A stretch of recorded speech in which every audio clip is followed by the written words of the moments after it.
Iran menolak ultimatum Presiden AS Donald Trump terkait pembukaan Selat Hormuz dan justru menetapkan syarat baru berupa kompensasi atas kerugian perang. Teheran juga memperingatkan potensi gangguan jalur perdagangan global lainnya, seperti Selat Bab el-Mandeb, meningkatkan risiko eskalasi konflik yang dapat berdampak luas pada energi dan ekonomi dunia. Ya, pemirsa, dalam unggahan terbaru di platform Truth Social, Presiden Amerika Serikat Donald Trump mengklaim bahwa Iran telah meminta gencatan senjata kepada Amerika Serikat dan menyebut Washington tengah mempertimbangkan permintaan dengan syarat Selat Hormuz dibuka sepenuhnya. Ya, terkait hal tersebut, pemirsa, juru bicara Kementerian Luar Negeri Iran membantah klaim Trump dan menyebut permintaan ataupun pernyataan gencatan senjata tidak benar dan tidak berdasar. Presiden Amerika Serikat Donald Trump mengklaim Iran telah meminta gencatan senjata kepada Amerika. Namun, menurut Trump, Washington baru akan mempertimbangkan permintaan tersebut setelah Selat Hormuz kembali aman dan terbuka untuk lalu lintas internasional. Pernyataan itu disampaikan Trump melalui unggahan di Truth Social pada Rabu 1 April 2026. Dalam postingannya, Trump menyebut Presiden baru Iran yang lebih cerdas dan kurang radikal dibanding pendahulunya baru saja meminta gencatan senjata kepada Amerika Serikat. Meskipun ia tidak merinci kepada siapa tepatnya pembicaraan itu dilakukan. Sebelumnya, Trump juga sempat menyebut adanya Presiden baru Iran dalam wawancara dengan Reuters yang merujuk pada Presiden Iran Masoud Pezeshkian yang mulai menjabat pada Juli 2024 serta pengangkatan pemimpin tertinggi baru Mojtaba Khamenei setelah ayahnya wafat akibat serangan udara. Namun juru bicara Kementerian Luar Negeri Iran membantah klaim Trump. Mereka menilai pernyataan soal permintaan gencatan senjata itu tidak benar dan tidak berdasar. Sementara itu, Trump menegaskan bahwa Amerika Serikat baru akan menanggapi permintaan gencatan senjata jika Selat Hormuz sudah bebas dan aman. Selat Hormuz sendiri merupakan jalur strategis global untuk pengiriman minyak, sehingga keamanan wilayah ini menjadi prioritas bagi Amerika Serikat dan sekutu internasional. Berbagai sumber IDX Channel.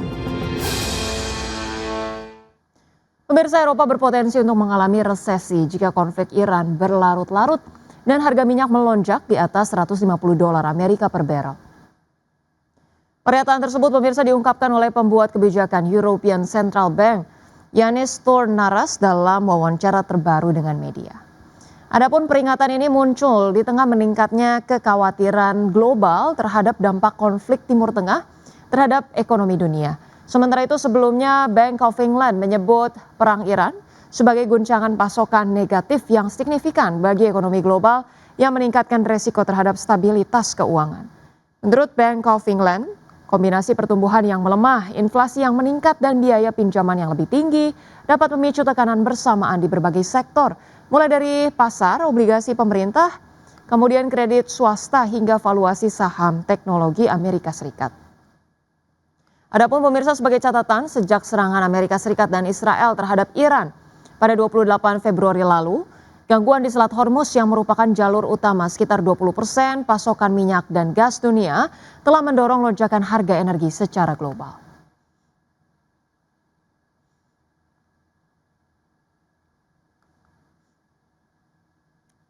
Ya, selanjutnya, pemirsa, dari pergerakan bursa global.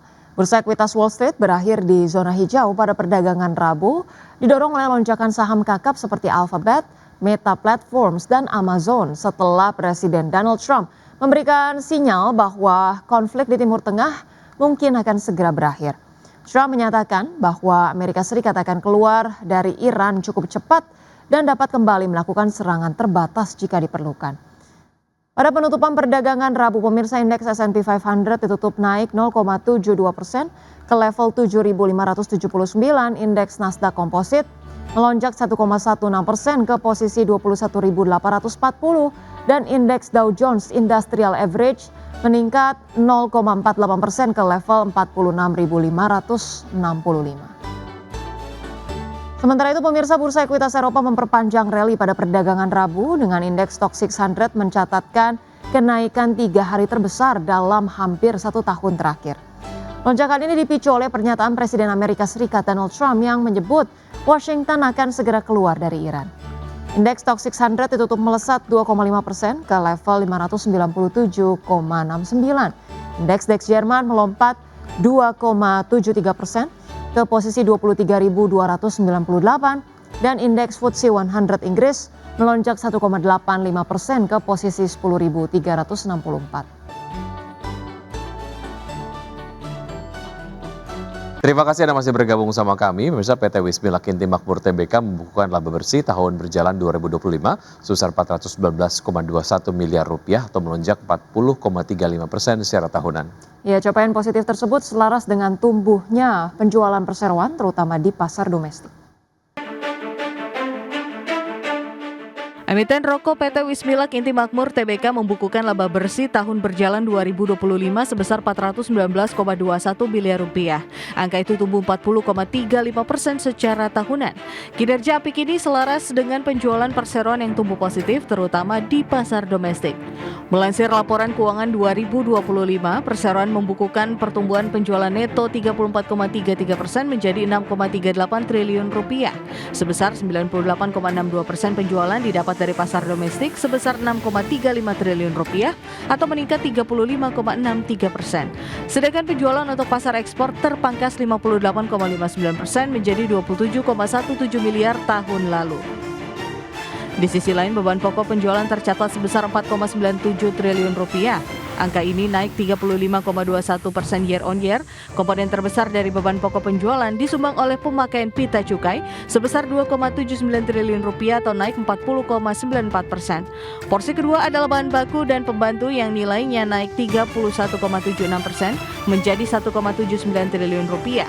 Kedua pos ini berkontribusi masing-masing 56,11% dan 35,94% dari total beban pokok penjualan. Berbagai sumber IDX Channel. Emiten farmasi PT Merck Tbk mampu mencatatkan laba tahun berjalan sebesar 243,8 miliar rupiah pada tahun 2025 atau melonjak 58,9% secara tahunan. Berdasarkan laporan keuangan, laba tahun berjalan tersebut meningkat dari realisasi 2024 yang hanya sebesar 193,46 miliar rupiah. Meski demikian, lonjakan pertumbuhan laba tahun berjalan tersebut ternyata tidak diiringi dengan kenaikan penjualan yang signifikan. Perseroan hanya membukukan penjualan sebesar 1,2 triliun rupiah pada tahun 2025, naik 15,8% dari capaian tahun 2024. Dan kinerja ini ditopang peningkatan penjualan domestik yang mencapai 918,6 miliar rupiah, serta ekspor senilai 282 miliar rupiah. Dari sisi operasional, segmen kesehatan konsumen menjadi penyumbang laba terbesar dengan laba sebelum pajak dan beban keuangan 206,2 miliar rupiah, jauh di atas segmen biofarma sebesar 114,1 miliar rupiah. Ya, pendapatan PT Bukit Asam Persero Tbk atau PTBA sepanjang tahun 2025 terkoreksi tipis. Iya, namun tekanan harga batubara global membuat laba bersih turun signifikan. Pendapatan PT Bukit Asam Persero Tbk atau PTBA sepanjang tahun 2025 terkoreksi tipis. Namun tekanan harga batubara global membuat laba bersih turun signifikan. Pendapatan usaha PTBA tercatat sebesar 42,65 triliun rupiah, turun tipis 0,27% secara tahunan. Penjualan didominasi pasar domestik sebesar 54%, sementara 46% lainnya berasal dari ekspor ke sejumlah negara seperti Bangladesh, India, Vietnam, Korea Selatan, dan Filipina. Meski demikian, laba bersih turun dalam menjadi 2,93 triliun rupiah atau merosot 42,55%. Dari sisi operasional, kinerja perusahaan masih menunjukkan pertumbuhan positif. Volume penjualan meningkat 6% menjadi 45,42 juta ton. Namun penurunan harga batubara global seperti Newcastle Index yang turun 22% menekan harga jual rata-rata yang turun 6%. Di sisi lain, beban pokok pendapatan naik 5% seiring peningkatan produksi dan angkutan. Kenaikan biaya operasional juga dipengaruhi kebijakan energi, termasuk penggunaan biodiesel B40 yang mendorong kenaikan harga BBM hingga 13%. Kedepan, PTBA menargetkan produksi hampir 50 juta ton dengan belanja modal 3,64 triliun rupiah.